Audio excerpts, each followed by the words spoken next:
치료가 늦어지면은 이제 홍미로 막을 거 가래로 막아야 되는 그런 경우들이 생기기 때문에 회전근개 파열이 초기에 확인된 경우에는 더 진행하기 전에 이제 수술적인 치료로 좀 예방을 하는 것이 더 좋을 것 같다는 생각이 드네요. 관절용 수술로 전부 다 봉합을 합니다.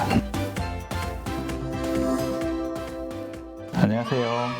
SNU 서울병원에서 발과 발목을 담당하고 있는 서상교 원장입니다.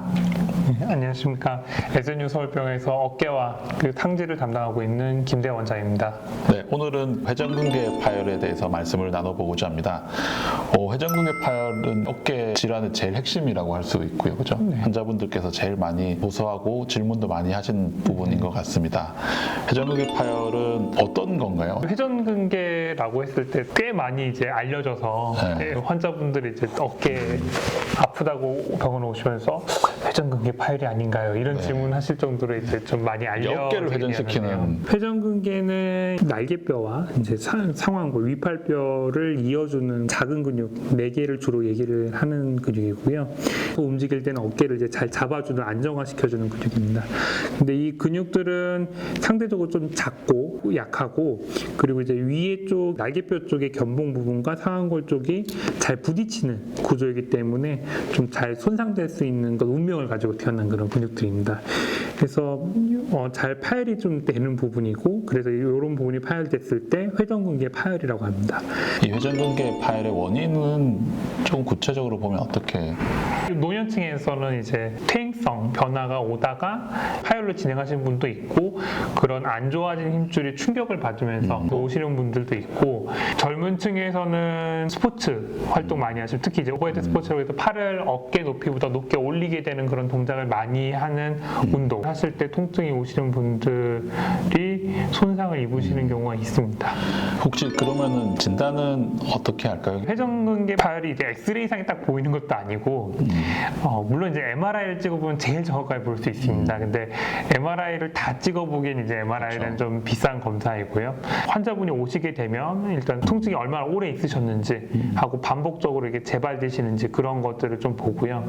좀 이제 처음 생기신 통증이시거나 이제 생기신 지 얼마 안 된 통증은 보존적인 치료를 먼저 하고 경과를 보고 두 번째로 이제 환자분의 연령대를 고려를 합니다. 60세 이상에서는 이제 증상이 있든 없든 파열의 빈도가 굉장히 올라가서 MRI 검사든지 좀 더 정확한 검사를 더 추천을 드리고요. 근데 뭐 20대, 30대 이런 환자분들이 오셨을 때 그 엘리트 스포츠 선수처럼 어깨를 많이 쓰는 분이거나 아니면 퇴행성 변화가 정말 심하거나 그런 외상의 병력이 있거나 그런 분들이 아니면 일단은 MRI 검사보다는 치료를 먼저 해보거나 간단한 초음파 검사 같은 거를 좀 더 권해드리는 경향이 있습니다. 네. 증상은 어떤 게 있는 게 아프신 거가 주로 메인인데 네. 일단은 어깨 올릴 때 통증이고 네. 처음 시작할 때도 아니고 좀 중간 정도에서 아프거나 힘이 빠지는 경우가 많고요. 그러면 지난번에 말씀해 주셨던 50견하고는 어떻게 다른가요? 이제 50견은 여러 방향에서의 가동 범위가 줄어들어 있습니다. 하고 그 가동 범위 내에서 움직일 때는 통증이 괜찮고 그 가동 범위를 벗어나려고 하면은 통증이 생기고요. 회전근개 파열은 근육의 이제 이상이기 때문에 근육을 쓰려고 하면 통증이 생기는 겁니다. 그래서 네. 힘을 주거나 이제 팔을 들어 올리거나 할 때 그 통증이 생기고 힘이 빠지거나 그런 증상들이 생깁니다. 그리고 그 여러 방향의 그 증상이 동시에 나타난다기보다는 손상된 근육에 맞는 국한해서, 특정한 네. 방향에서 네. 국한돼서 나타나는 경우가 많습니다. 회전근개 파열은 파열이니까 좀 봉합해야 되지 않나? 그런 생각이 좀 언뜻 드는데 어떠세요? 치료를 어떻게 하세요? 회전근개 파열을 얘기할 때 이 회전근개의 층이 얼마나 뜯어졌는지를 이제 얘기를 합니다. 그래서 네. 전층 파열 아니면 이제 부분층 파열이라고 그냥 부분 파열이라고 얘기를 하는데요. 그래서 요 층이 다 구멍이 뽕 뚫렸으면은 그거는 무조건 수술을 하는 게 좋습니다. 구멍이 완전히 뚫린 경우에는 그거는 이제 내버려 두면은 파열이 진행될 확률이 높아요. 네. 그래서 그건 빨리 하시는 게 좋겠네요. 그거는 가능한 한 빨리 하시는 게 좋습니다. 근데 이제 부분 파열 같은 경우에는 또 두 가지로 나누는데요. 이제 50% 미만의 그 파열의 경우에는 진행을 좀 잘 안 합니다. 그래서 더 진행하지 않고 증상을 재활을 해서 조절을 할 수 있다면은 굳이 수술을 하지 않아도 되는 파열이기 때문에 보존적인 치료를 좀 더 하게 되고요. 근데 50% 이상 먹은 부분 파열 같은 경우에는 진행을 좀 더 잘합니다. 그래서 그런 경우에는 수술을 좀 더 고려를 하게 되고요. 근데 그 부분 파열도 위치가 이렇게 힘줄을 봤을 때 이쪽이 이제 바깥쪽이고요. 바깥쪽. 이쪽이 관절 안쪽입니다. 그래서 관절 안에 쪽은 조금 더 진행을 덜하고 바깥쪽은 좀 더 진행을 잘하는 편입니다. 그래서 바깥쪽에 고도 부분 파열이 있다면은 환자분이 여력이 되시면은 수술을 좀 더 하시는 방향으로 그 권유를 드리고요. 수술을 어떻게 하시나요? 그 관절경으로 대부분 하시죠? 뭐 결과는 어떠신지? 요새는 이제 거의 다 대부분 관절경 수술로 하는 경우가 많고 술기들이 많이 발전하고 기구질 이런 것도 좋아졌기 때문에 그 열어서 하는 거에 전혀 그 성적이 뒤지지 않고요. 하고 오히려 덜 째고 관절경으로 보면서 하면은 부위를 확대해서 잘 볼 수 있고 그렇기 때문에 관절경 수술로 요새는 그 전부 다 봉합을 합니다. 수술하게 될 경우에는 결손이 생긴 부위를 어떻게 그 원래 부위에 당겨서 고정을 할 것인가가 이제 수술의 좀 핵심적인 부분이고 요새 흔히들 많이 가장 좋은 그 수술 고정 방법으로 얘기되는 게 이열 교량형 봉합술이라고 해서 안쪽에 이제 봉합 나사를 받고 실을 꿰서 바깥쪽으로 이제 누르면서 고정을 하는 그런 방법을 많이 추천을 하게 되는데요. 근데 그 방법이 항상 옳으냐 그건 아니고 회전근개의 어떤 결손이나 그런 모양에 따라서 선택을 할 일이지 특정 방법이 더 좋고 그런 것도 아닙니다. 그런 경우에도 봉합이 다 안 되는 경우가 있는데요. 이제 예를 들면 이제 극상근이 파열돼서 이만큼 다 끌어올라갔다, 안 당겨진다. 그런 경우에는 이 부분에 오히려 그냥 그 다른 사람의 진피세포나 환자분의 힘줄 부분을 이용해가지고 위에 쪽을 덮어주는 그런 그 상부 관절낭 재건술이라는 그 수술 방법도 있습니다. 그리고 만약에 이제 회전근개 파열이 진행이 돼서 관절도 같이 많이 망가져 있다. 그런 경우에는 이제 역행성 인공관절 수술이라고 해서 그 인공관절은 그냥 완전히 그 우리가 가지고 있던 뼈 모양과 똑같은 인공관절은 아니고 이 관절 상황 그 위팔뼈 머리와 관절 와순이 모양이 뒤바뀐 역행성 인공관절이라고 해서 어깨 회전근개 없이도 그 어깨를 잘 움직일 수 있는 그런 역학적인 구조를 가진 인공관절이 있을 때 그런 인공관절 수술을 하기도 합니다.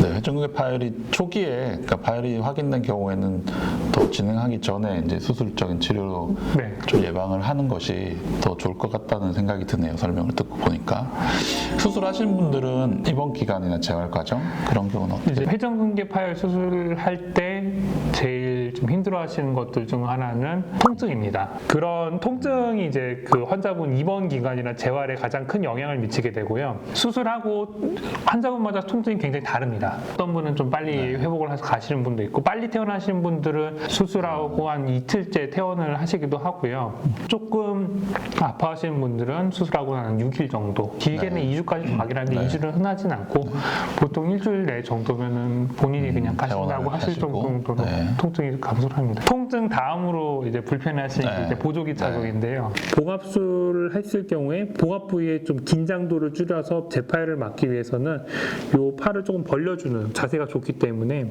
어깨와 몸통 사이에 좀 벌려줄 수 있는 구조물을 낀 그런 보조기를 하게 됩니다. 이게 좀 불편하실 수는 있는데 환자분 일단 초반에 통증을 좀 줄여줄 수가 있고 위험한 상황을 피할 수 있고 그런 목적으로 보조기를 사용하게 됩니다. 보조기 고정은 한 4주에서 5주 정도를 하게 되는데 보조기도 착용을 한다고 해서 완전히 재활 운동을 안 하는 건 아니고요. 저 같은 경우에는 CPM이라고 해서 그 기계로 이렇게 올려주는 그런 수동 운동이 있습니다. 그래서 그 운동을 환자분이 통증이 괜찮은 한에서 진행을 해서 가능한 한 빨리 가동 범위를 얻는 걸 목표로 하고 있고요. 그럼 그 가동 범위 운동을 수술하고 나서 통증이 괜찮으시면 바로 시작을 합니다. 그래서 수술 뭐 다음 날도 통증 괜찮으시면 시작을 하고요. 그래서 재활 운동을 하고 이제 보조기를 풀게 되면은 일상생활이 가능하시게 되고 3개월 정도를 이제 가동 범위를 주력으로 하게 되고 3개월 정도 이후부터는 그 어깨를 안정화시키는 아주 약한 정도의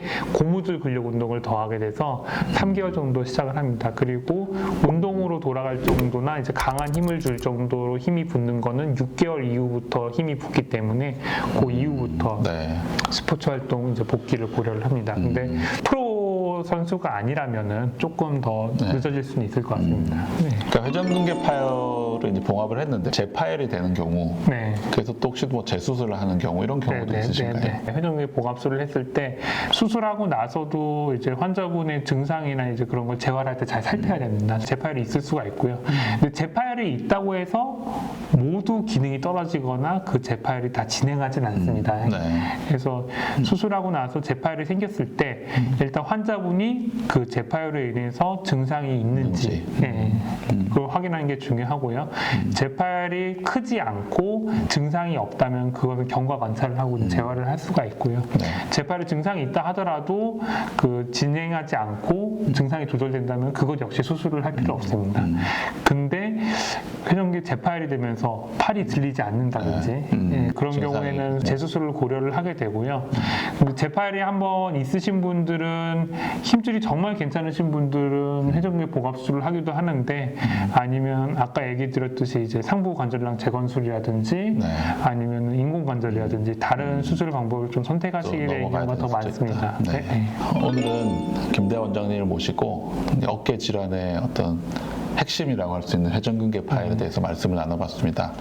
좀 뭐 요약해서 마무리하실 내용 있으신가요? 회전근개 파열은 굉장히 스펙트럼이 넓기 때문에 무조건 수술할 것도 아니고 무조건 보존적인 치료로 다 나을 수 있는 것도 아닙니다. 그래서 구분을 잘 해서 치료를 하는 것이 중요하고 그리고 치료가 늦어지면은 이제 호미로 막을 거 가래로 막아야 되는 그런 경우들이 생기기 때문에 가능한 한 통증이 있으신 초기에 병원에 오셔서 잘 상담을 하시고 치료를 결정하시는 것이 좋을 것 같습니다. 구독, 좋아요, 알람 설정. 감사합니다.